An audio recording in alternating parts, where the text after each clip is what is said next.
Welcome. This is one in a series of videos produced by Southwest Institute for Families and Children, the ARC of Arizona, and the Arizona Center for Disability Law as part of a series on supported decision making. Today's topic: what is supported decision making? This project was supported and funded by the Arizona Developmental Disabilities Planning Council under a grant to the partner organizations.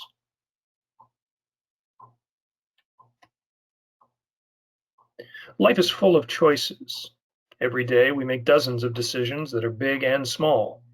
We decide what to wear, what to eat, and what we need to do that day. But sometimes we aren't sure which choice to make. Sometimes we need help to make important decisions.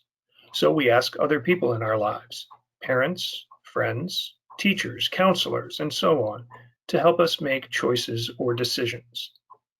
For example, have you ever wondered whether you should spend the money to go see a new movie that just came out at your local theater? It might sound exciting, but you want to make certain it really is as good as the advertising says it is.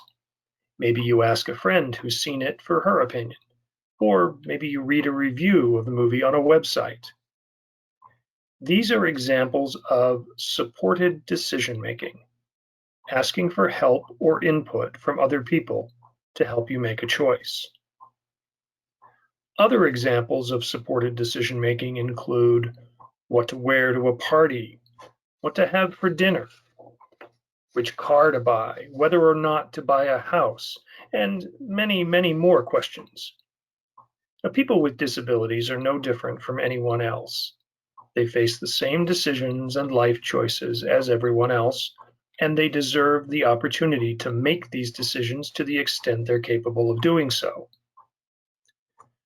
But for some people with disabilities, that may be more responsibility than they're comfortable handling on their own. In those cases, supported decision making may be a good option.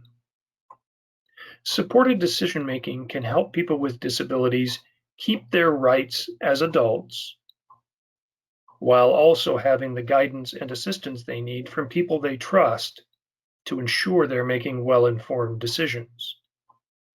Simply stated, supported decision-making is a formal network of volunteer supports created to help a person with a disability make decisions and life choices. Now, people who choose to help the person with the disability make those decisions are known as supporters.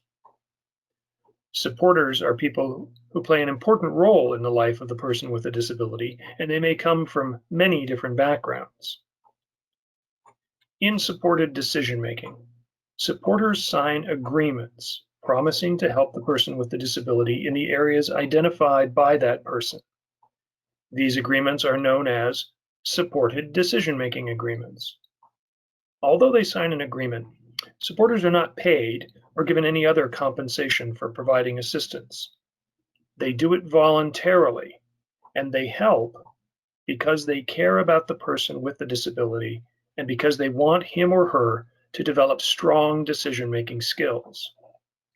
Supporters provide guidance, opinions, assistance, and suggestions, but decisions are not up to them. The person with a disability always has the power to make the final decision based on the information provided by his or her supporters.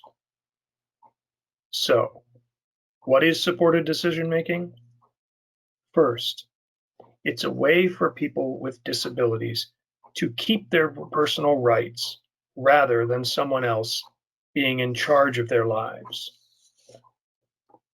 Second, it's a way for people who care about a person with a disability to voluntarily act as supporters who provide input, guidance, and recommendations regarding important decision-making in that person's life.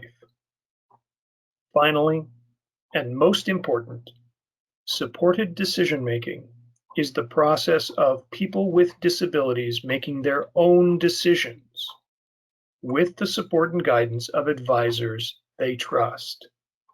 It is not a system in which other people make decisions for the person with a disability.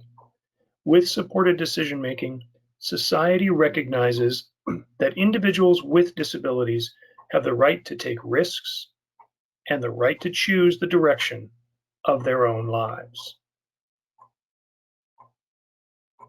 For more information about supported decision-making, visit the Southwest Institute for Families and Children website and look under the Supported Decision-Making tab. You can also find information on the Facebook page at Arizona SDM.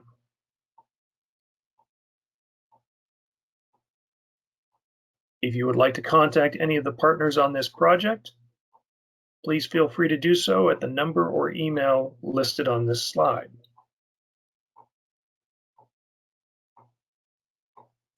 Thank you very much for being part of this presentation.